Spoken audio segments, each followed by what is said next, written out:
London doesn't ease you in. From the moment that you step off the train, it hits you all at once.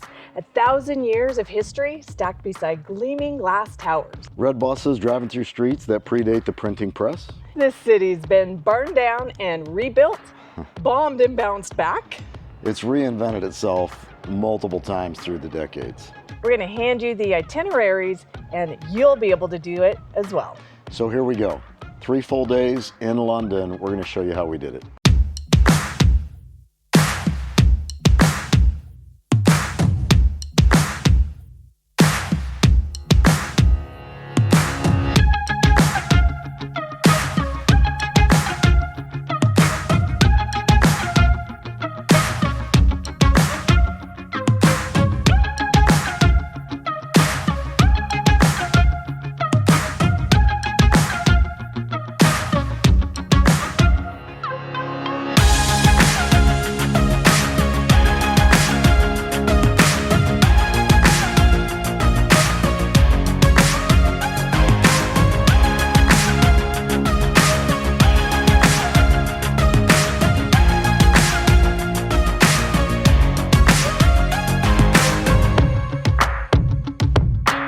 Day 1 on our 3-day itinerary, we're going to start off with a tip. The very first thing on your London prep list should be sorting out your phone plan. Don't land in a foreign country fumbling around for a SIM card or burning through international roaming charges. Download your eSIM before you even leave home, and the moment you land, you're standing at the baggage claim, waiting for your luggage, you can activate it. So by the time that your bags come around the carousel, you're connected, City Mapper is running, and you're ready to get going. So we tried a couple of options on this trip. We tried Leica Mobile and Holofly, and our recommendation is Holofly. Here's why we love it specifically for a trip like this one. It covers far more than just the UK. So if your travels take you into France, Ireland, Scotland, beyond, you're already covered without sorting out a new plan at every single border. We have a link in the description, and this is not sponsored. It's genuinely what we used and what we recommend. Now let's talk about the flight. We flew into Heathrow. We hopped straight onto the Piccadilly line in the tube, which drops you directly at Gloucester Road Station. It's a 5-minute walk to the hotel. No taxis, no transfers, no stress. Tap your contactless card at the barrier and you are on your way. Honestly, it couldn't be easier to get from the airport straight to the heart of South Kensington. Now let's talk about the location, because this is one of the things that we loved most about the hotel that we chose. Nestled right in the heart of South Kensington, and there's a lot of hotels to choose in this area.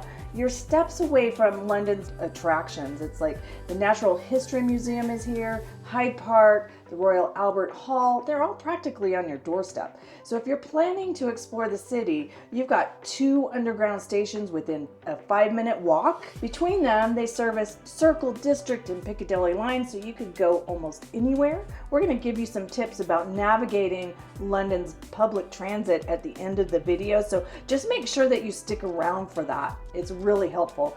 Day-to-day conveniences are covered too, so there's restaurants, coffee shops, pastry shops, and even a pharmacy just steps away from our hotel. So we chose 100 Queensgate Hotel. Let's talk about the history. Clear back in 1870, it was built as the private home of a Victorian aristocrat named William Alexander. It joined the Hilton family in December of 2015 as a DoubleTree property, and in March of 2019, it was elevated into Hilton's prestigious curio collection, where it sits today as one of London's most charming boutique stays. The hotel itself was lovingly converted from 7 Victorian townhouses. So every single room in this hotel is unique. There's no cookie cutter layouts here. We stayed in room 140, the deluxe atrium queen room, and honestly, it was a little bit bigger than what we expected for Europe. Our room had a seating area, a desk, a coffee maker, and a teapot because we are in England. We have a link in the description if you want to check out the different room types available. It's very James Bond. Yeah, kind of fun. Yeah. So no trip to London is complete without sitting down for a proper afternoon tea, especially if you bring ladies with you. We found the best spot to do it. It's right here in the hotel. So Botanica at 100 Queensgate. It's tucked inside a stunning botanical glass house. We got there so early that we were the only ones there for quite a while. Okay, here's a fun little fact. Afternoon tea wasn't always a grand tradition. It was actually invented around 1840 by Anna, the 7th Duchess of Bedford, who simply got hungry between lunch and dinner and started requesting tea and snacks in the afternoon. And so what started as a personal habit quickly became one of Britain's most beloved rituals. And nearly 200 years later, here we are, doing the exact same thing, and we have absolutely no complaint. The spread was everything we'd hoped for. It comes out on a beautiful tiered stand. There's finger sandwiches on the bottom, there's scones in the middle, and a bunch of pastries and sweet treats on top. Speaking of scones, we have to ask, are you a cream first or a jam first person? Because in England, that's taken pretty seriously. Devon says cream first, Cornwall says jam first, and the debate's been going on for centuries. We'll let you decide what you like. Yeah, put that in the comments because we really are curious if you've tasted that cream. It's called clotted cream. Yeah, it's like a rich butter. Yeah. So the tea selection at Botanica leans into their botanical theme. I opted for coffee. So trust us, with this setting that's this gorgeous, you're gonna wanna linger. The British drink about 100 million cups of tea a day as a nation. So after spending an afternoon here, we completely understand why. Whether you're staying at the hotel or just visiting London, Botanical is absolutely worth booking in advance. So check the link in the description for booking details. We actually booked it for later in the day and we were able to walk in earlier. So they're really accommodating.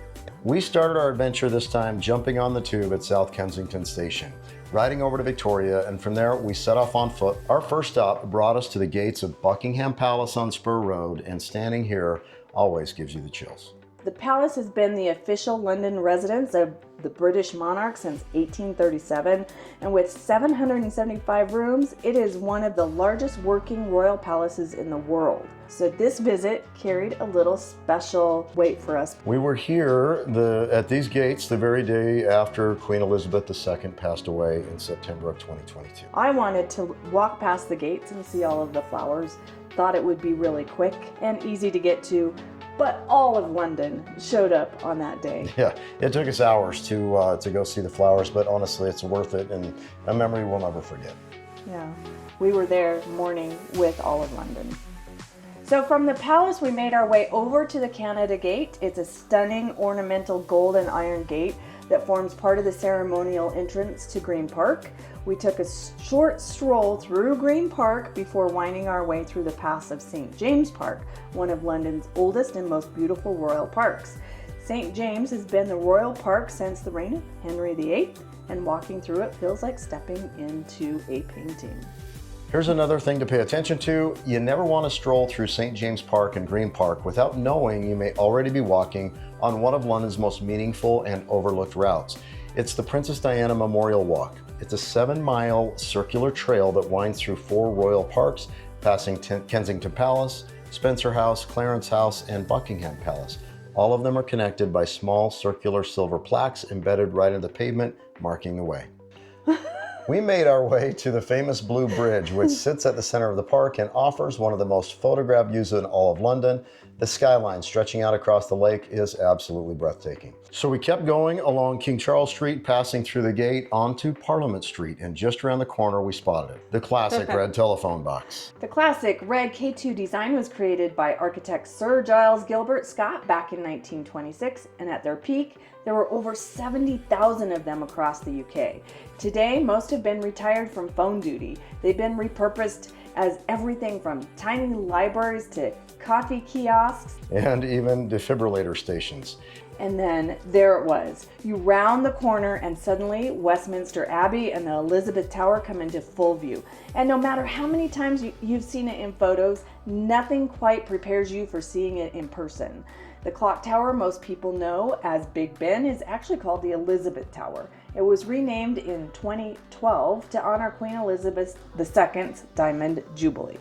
So Big Ben is actually the name of the big bell. Inside, it weighs over 13 tons. The tower stands at 96 meters tall and has been keeping time since 1859, so it's been ticking away through 2 world wars, countless coronations, and over 160 years of British history. The clock faces are enormous. Each one is 7 meters in diameter, and the minute hands alone are over 4 meters long.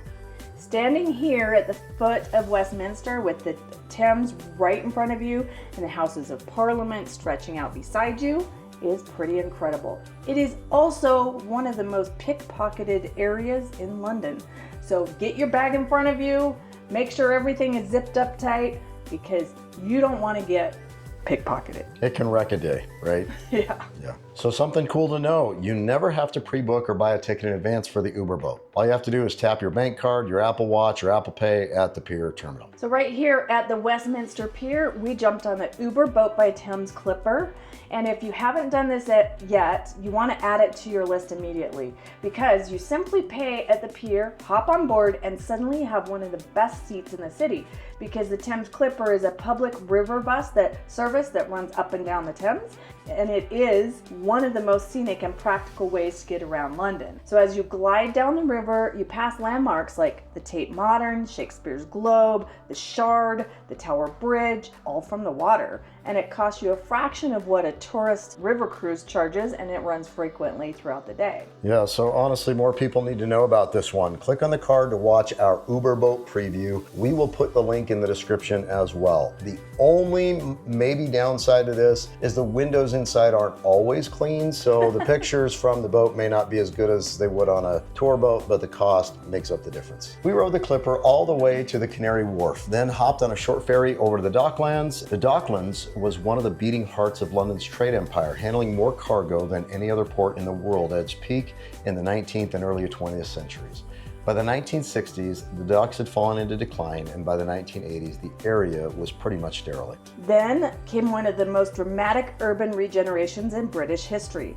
Today, the Docklands is home to gleaming skyscrapers, waterfront restaurants, and a thriving business district, while still holding on to the pockets of industrial past. So walking around here, you get this fascinating contrast of old dock walls sitting right next to modern glass towers. It is a side of London that's absolutely worth exploring. So click on the card to watch our London Docklands video. We're going to put the link in the description too. The Blacksmith Arms has the kind of history that pubs in Britain just quietly carry. It's got dark wood, warm floors, and the feeling that this place has been feeding hungry Londoners for generations is absolutely true. But here's a detail that most people don't know. The bar has a heated kickstand rail running along its base. It's a classic feature that's been taken out of most pubs, but what it was used for is the dock workers would come in, have a pint, and dry out their boots, warm up their feet. It's a small detail. Yeah, super cool. So the fish, it was perfect. Light, crispy, fresh. The chips were thick, they were golden, absolutely phenomenal. They're served with mushy peas and a good splash of malt vinegar. This was pure, unpretentious British comfort food at its absolute best. That's my favorite anyway. Yeah. Okay, day 2 of our 3-day itinerary. We're gonna hit the Tower of London. So we started our second day with a mission and coffee. Don't show up at the Tower of London without booking your tickets online in advance. The link is in the description below. Once you're there, you can grab a cup of coffee and get in the queue. 15 to 30 minutes before it opens is the best time, and be ready to move. What you do in the first 30 minutes inside makes all the difference for your experience at the Tower of London. We're going to tell you exactly what to do. That the best laid plans have their moments. So while we were waiting in the queue at the front gate, the camera went down. I tripped on one of the cobblestones. It was founded by William the Conqueror in 1066. It's a UNESCO World Heritage Site and is served as a royal palace, a prison, a mint, a menagerie, and the home of the crown jewels. Over 1,000 years of British history are packed inside these walls, and no matter how much you think you know going in, it's going to surprise you. Definitely surprised us. So here's where we did things a little bit differently. Every travel creator, every app, every guidebook tells you to do the same exact thing.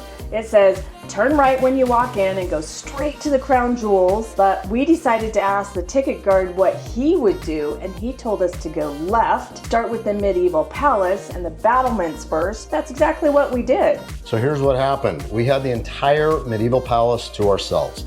Everyone else rushed to the crown jewels, and we're wandering through the recreated royal chambers used by Edward I and Henry III in complete solitude. It was one of those moments that you can't plan for. Yep, thank you to the guard. So from the medieval palace, we headed over, well, it lets you out onto the battlements. And up here, the views are spectacular. You're walking the same inner curtain walls that have been protecting the fortress since the 13th century, with the Tower Bridge stretching out in front of you and the Thames glittering below. And as you make your way around the east battlements, you're going to notice this section that's covered by a wooden roof. That covering recreates the shelter that protected the garrison from both the elements and incoming arrows as soldiers assembled in case of attack. Okay, so we were standing at the gate. We were first in line because they said to get there about 8:30, and we were there about 8:25 with our coffee. And the guide, or the ticket master, said, go left to the medieval tower rather than straight to the jewels, which is what everybody tells you to do. So when you read the reviews, it always tells you to do something, and what we're learning is do the opposite, because everybody reads the same reviews, so everybody does the exact same thing. So whatever they tell you to do the opposite. So we just got done with the battlements, and we were the only ones up there, and it took a long time before we saw people in the little tower rooms. So that was a brilliant idea. We want to say thank you to our ticket master. Then there's the White Tower. It's the beating heart of the entire complex. It was built by William the Conqueror himself and standing for nearly 1,000 years. As you make your way back through the inner courtyard, the yeoman warders, or the beefy, patrol the grounds, and the King's Guard stands watch nearby. This courtyard has witnessed coronations, imprisonments, and executions spanning centuries. Anne Boleyn, Lady Jane Grey, Guy Fawkes, all of them pass through these very stones. The crown jewels, and we can't film inside, so you're just gonna have to experience it for yourself. In order to see the crown jewels, you move through on a slow conveyor belt. You could do the conveyor belt a couple of times. One thing to note, the big diamond is at the end. It's worth the price of admission. There's a reason that it's one of the most interesting things in the entire complex. I will say, we didn't have a line. We were able to walk right through, had plenty of time to see everything because everybody that had come in with us went there first, and by the time we got there, the line was gone. Yeah, they were at the medieval palace just packed in there like sardines. Tripping through more people. Yep. Yep. All right, one of my favorite things, there's a lot of favorites, but this one is the Ravens. So before you leave, keep your eyes out for the most famous residence in the tower. Legend holds that if the Ravens ever leave, the crown will fall and Britain with it. Charles II is said to have been the first to insist they be protected against the wishes of his astronomer, who was bugged that they were disrupting his observatory in the White Tower. So today there's 8 ravens in residence, each one with their own name and own personality that roam the grounds like they own the place. You know that they're one of the 8 because they have a bracelet on their leg. So according to legend, they basically do own the place. Yeah, take care of them. Don't get bit. Yeah, don't get bit. They're still wild animals. Yep. To form what we now know as London Zoo. And last but no means least, this must rank as one of the most famous prison complexes in the world. Now, many famous names have been incarcerated within these walls. Most were to be executed outside up on Tower Hill. Our next tip is, don't leave the Tower of London without doing the free Beefeater tour. They run every 30 minutes and they're led by actual yeoman warders who live on the property. They're really entertaining. They've got 1,000 years of drama, treason, ghost stories, and wit that they're gonna share with you. Don't forget, it's included with your admission, and don't skip it. One thing I want to say about this, this is one of the most prestigious posts in the military. All of these people that are here have a long storied military career with Britain, and very, very few get the opportunity of becoming a yeoman. So give them the respect they deserve. These people have been through a lot and earned their spot. Yep, it's a great tour. After all of that history, we, meaning me, needed to refuel, and we could not have picked a better spot. It was super close, just on the corner. Paul Le Cafe on 3Ks. It's right next to the Tower of London on Lower Thames Street. It sits beside the Tower Millennium Pier on the banks of the Thames. So you've got a view of the Tower Bridge, HMS Belfast, the Shard, City Hall, all laid out in front of you. on the patio. Delicious croissants, coffee, pastries, light lunch options. Grab a table outside if you can, take a breath, and let the morning sink in. You're gonna have to protect your food from the birds. Oh yeah, they ate my cheese. After coffee and pastries, we took a short walk along the Thames and found one of London's least visited spots, St. Dunstan in the east. This medieval church was badly damaged in the Great Fire of London in 1666. It was rebuilt by Sir Christopher Wren, then bombed again in the Blitz. Rather than rebuild it a second time, the City of London turned the ruins into a public garden. Ivy and climbing plants grow up the old stone walls, trees reach through where the roof once was, and the whole place feels like something out of a fairy tale. It's completely free, it's open to the public. Okay, our next tip is, after the garden, we were supposed to head over to Leadenhall Market, but we made a wrong turn and we stumbled into the London Mithraeum. So this is a Roman temple. It was discovered underground during construction in the 1950s. It's kind of an interesting history, but let me give you some honest advice. I would recommend not doing the Mithraeum. Go straight to the British Museum. Okay, here is the tip of the day that you've been waiting for. Don't even think about navigating the London Underground without downloading City Mapper before you go. This free app is an absolute game changer. It tells you exactly which line to take, which direction, how many stops, which exit to use. And even which carriage to board so you're closer to the exit when you get there. No staring at the tube map, trying to figure out where you are. It's going to tell you exactly what to do step by step. Yeah, it'll tell you it's better to go on the Underground, on a bus, in a taxi, or to walk to your next destination. So when you come up from Tottenham Court Road Station, take a moment before you head towards the museum. Just outside the exit, there is a stunning free LED art installation that wraps around the building. It's going to stop you in your tracks. Then follow Museum Street straight ahead. The British Museum is right at the end of it. Okay, at the British Museum, there's over 8 million artifacts spanning 2 million years of human history, all under one roof and all completely free. The Rosetta Stone, the Elgin marbles, Egyptian mummies, the Lewis chessmen. It's one of the greatest collections in the world. Rod and I paid for 2 special exhibitions while we were there, the Samurai exhibition and the Maui exhibition. And both were absolutely worth the extra cost, so give yourself at least 2 to 3 hours minimum here and go in with a plan because the museum is enormous. You won't be able to see it all, so pick your favorite things. If they do have special exhibits, it costs about £20, but we felt like it was worth it. It was awesome. Speaking of Maui, if you heard about that or spotted it on our list and your ears perked up, it's because that is our place. Maui is where we press record for the very first time. So some of our earliest travel videos were born on that island, and because it is close to home, we're there often. Means that there's always going to be fresh Maui content on the channel because we go as often as we can. So whether you're planning a trip or just need something pretty to watch, check out our Maui playlist. The link, again, is in the description. Yep, again. Okay, after a day this full, you've earned a proper send-off. Find a pub near the museum or back close to the hotel. Pull up a stool, order a pint, and if you're lucky, there's going to be some live music filling the room. Day 3 of our 3-day itinerary, we're going to hit Covent Garden and the National Gallery and a show. The secret to Covent Garden is getting there early. The piazza and market buildings are always open, but the window just as the vendors are setting up, the shops are pulling back their shutters, and the first performers of the day are just getting started. That's when the place really just belongs to you. There's no shoulder-to-shoulder crowds, no waiting for a spot at the railing. It's just a beautiful Victorian iron and glass market hall waking up around you.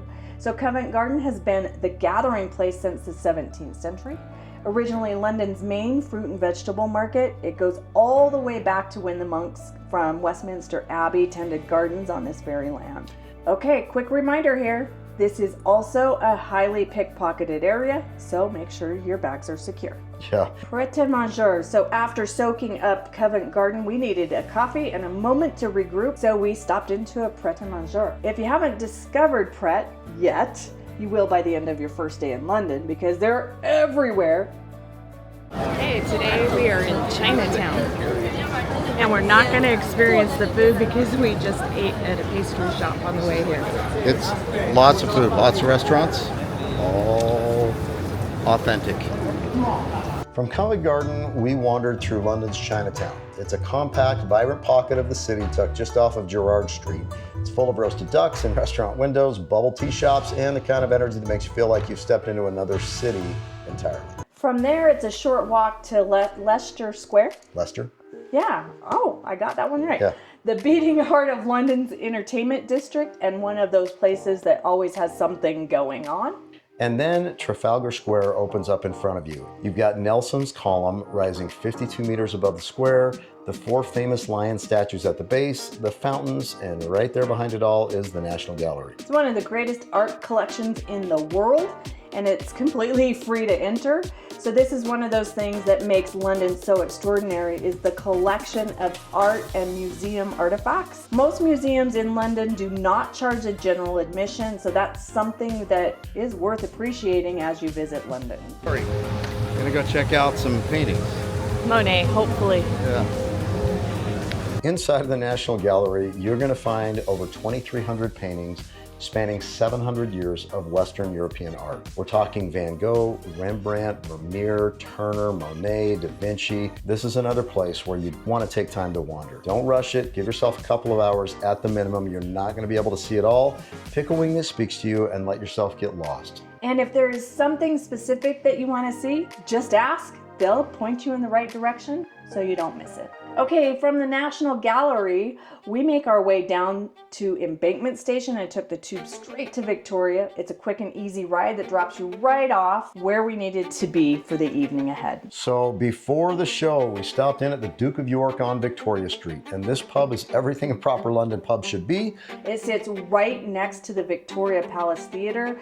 Then it was showtime, Hamilton at Victoria Palace Theatre, and if you've been on the fence about seeing a show, get off the fence and book your tickets. I know it's a little expensive, but it was worth every penny. The Victoria Palace is a stunning Edwardian theatre, and it's completely restored specifically to become Hamilton's London home. The production was amazing. The energy in the building from the first note is something else entirely. We'll leave it there. We'll let you experience it for yourself. The link for tickets we put in the description below. And it was the second time we saw it. We saw it once in the US and once over there, yeah. Once there. It was just as brilliant the second time. So after the show, we met up with some really good friends from Crawley. We've known them for years. We had dinner, we had drinks, and we had an amazing conversation. It's about the best thing that we can remember from our London trip. Good people getting together, having a beer at a great pub to end a brilliant day. And they even brought their puppy Lola. Now, if you've made it this far, thank you. It means the world to us. Go ahead, hit that subscribe button, tap the notification bell so that you never miss where we go next, because in our next video, we're going to be taking you from London to Southampton and on board the Majestic Princess.